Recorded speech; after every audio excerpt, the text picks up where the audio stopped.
boardroom door slammed open before anyone could finish their fake smiles. Every head jerked toward the entrance. The CEO half rose from his chair. Mr. Klein froze with a rehearsed speech in his hands. The man who walked in wasn't what they expected. Dark suit, open collar, no tie, clean-shaven, calm. His eyes swept the room once and landed on Lena. She knew those eyes.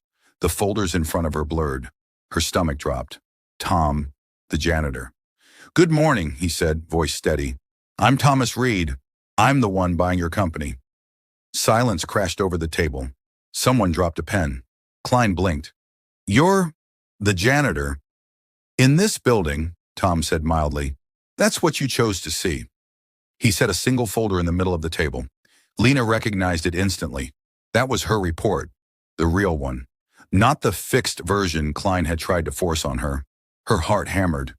2 weeks earlier, she'd walked into this building with a cheap bag and high hopes. If she'd known then that the man pushing the trash cart would end up owning everything, she might have run the other way. 2 weeks earlier, the elevator lurched so hard Lena almost lost her grip on the folders. The lights dimmed to an orange glow, the car groaning to a halt between floors. "Seriously," she muttered, stabbing random buttons. Nothing. A mop handle wedged between the closing doors. A man in a faded coverall pushed them open with his shoulder and rolled a trash cart inside. "Stuck again," he said, like he was commenting on the weather. He hit the emergency call button with casual precision, spoke into the crackly speaker, then leaned back against the wall as if he had all the time in the world. Lena clutched her folders tighter. "Does this happen a lot?" "Often enough," he said. "Guess she likes me." He looked at the stickers on her files. Staff salaries, supplier payments, overdue. "New accountant?" he asked. "How can you tell?" she said. He tapped one label with a work-rough hand. "Those are the boxes people carry like they're gonna explode." She huffed a breath. "First week." "Rough place for a first week," he said. A crumpled sheet slid from the top of his trash bag near her shoe. Lena automatically bent to pick it up, then froze. Executive bonus memo.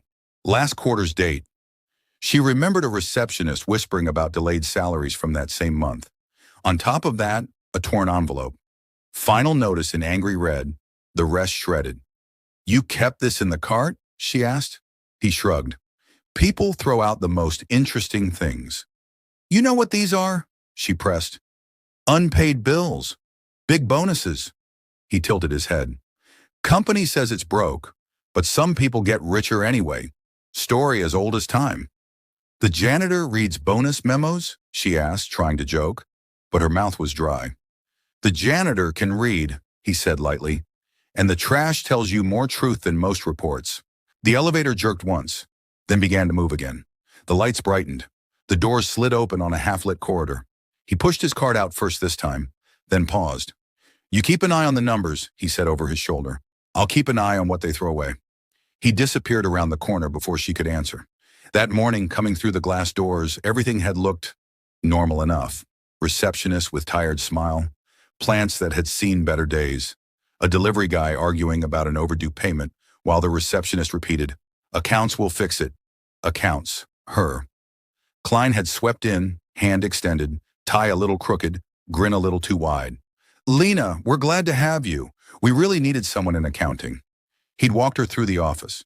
Flickering lights, old computers, desks where people pretended to work, but mostly stared at screens with empty eyes.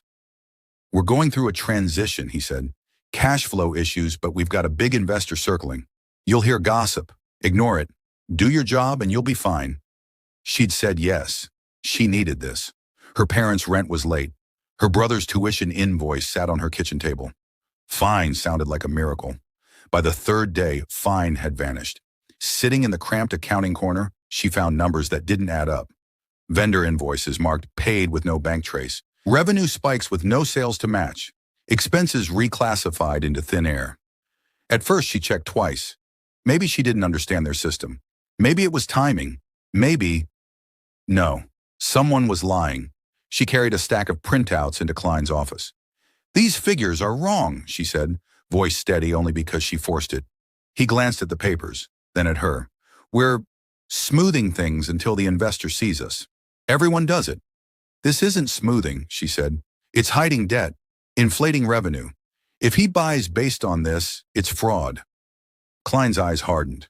Listen, right now we need to look attractive. The buyer sees a healthy company, he signs, we're saved. He sees your doom and gloom. He walks, everyone gets fired, including you. So your solution is to lie? She asked.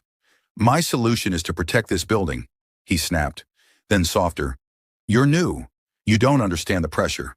Help me with this. And when cuts come, I'll remember who stood with me. Threat and promise, wrapped together. Lena walked out feeling like she'd just swallowed a stone. That night, the office was nearly empty. Screens glowed in pockets of darkness. The air hummed with the sound of old air conditioning.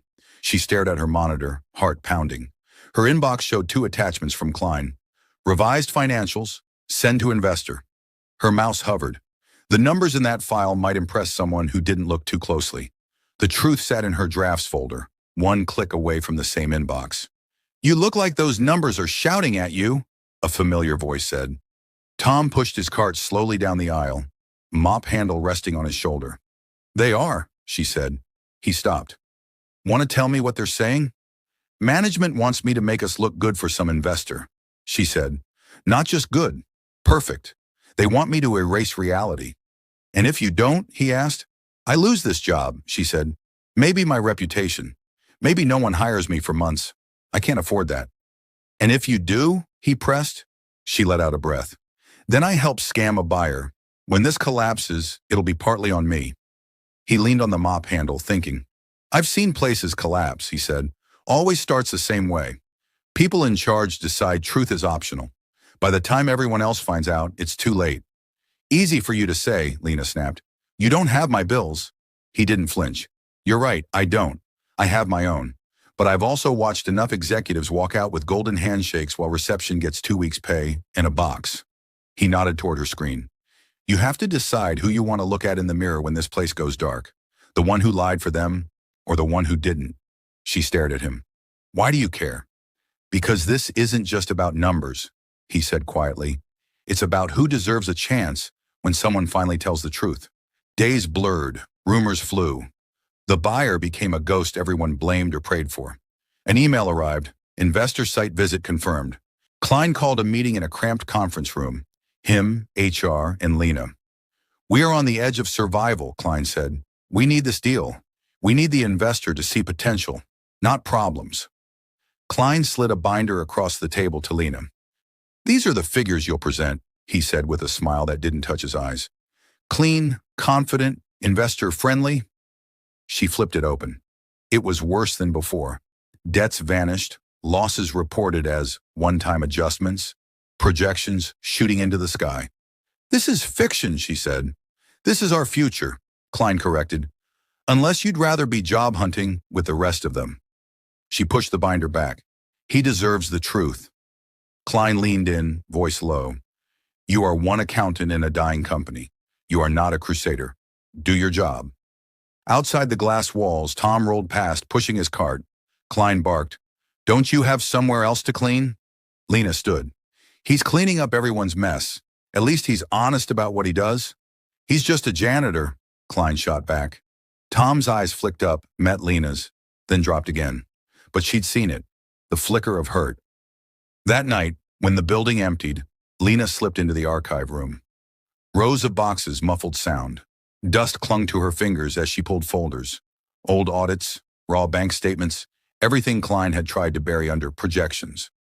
She spread them out on a metal table. The pattern was undeniable. This company had been dying for years. Then someone, somewhere, had decided to pretend otherwise. Footsteps approached. She tensed. Tom leaned in the doorway. If security asks, you're helping me look for a lost mop, he said. You shouldn't be here, she whispered. Neither should you, he replied. I'm going to send the real numbers, she said. He nodded toward a locked cabinet. Audit reports are in there. They'll back you up. How do you know? She asked. I've mopped this room since before your boss got his first promotion, he said. I know which doors they hope no one opens. Her hands shook as she scanned, compiled, cross-checked. On her laptop, 2 files waited. One was Klein's fantasy. The other was the truth. Send his, her fear whispered. Survive now, regret later. Send yours, her conscience answered. You're already drowning. At least drown clean. She thought of her mother asking if the new job was good, her brother joking about buying her coffee when he graduated, the delivery guy at reception, the receptionist rubbing her temples. She hit send on the file labeled, Full Financials, Unadjusted. The next days were a blur of tight smiles and fake normal. And then it was boardroom day. Now Tom stood at the head of the table, Lena's honest report in front of him. He opened it with practiced hands. I received 2 versions of your story, he said. One you wanted me to see, one you hoped I wouldn't. Klein cleared his throat. We were trying not to overwhelm you with reality? Tom asked softly. Klein's voice cracked. We were just smoothing out the rough edges. Tom's gaze was steady. You instructed your accountant to falsify records. You shredded vendor warnings. You approved bonuses for executives while staff pay was delayed. He looked directly at Klein. And you treated the people who kept this place standing as disposable, including the man you thought was just your janitor. Color drained from Klein's face. You're fired, Tom said simply. Effective immediately. Security will escort you out after this meeting. HR stared. Klein opened his mouth, closed it, seeing the finality in Tom's eyes. Tom turned to Lena. As for you, he said, his tone changing, you could have sent me the pretty lie. You didn't. She swallowed. I didn't want you to buy a trap. You didn't want to become part of it, he corrected. He faced the room. I'm not here to strip this place and walk away, he said. I'm here to rebuild it, but I am not building on lies. He nodded toward Lena. From today, he said, Lena will lead a small finance team that reports directly to me. Their job is to make sure we never end up here again. Lena stared. Me? Unless you'd prefer to go back to pretending, he said gently. She shook her head. No, I'm done pretending. Good, he said.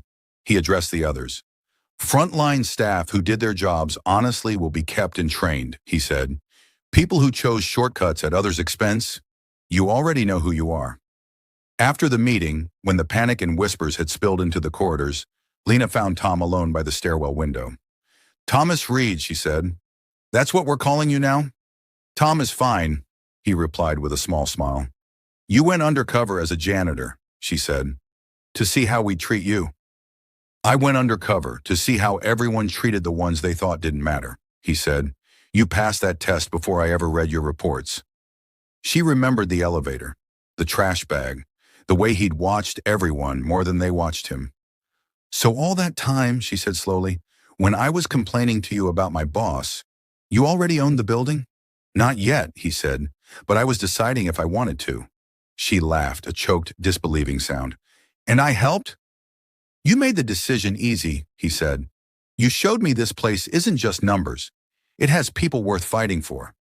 They stood there a moment, looking down at the floor where employees sat talking in hushed groups, hope and fear mixing in their eyes. Thank you, Lena said, for seeing me. Thank you, he replied, for seeing me when I was invisible. Sometimes the person everyone steps around is the one holding the future in their hands. If you watched Lena and Tom's story to the end, hit like right now to support more stories like this. Subscribe for more untold billionaire twist stories and tell in the comments. In Lena's place, would you have sent the real numbers or kept quiet to save your job?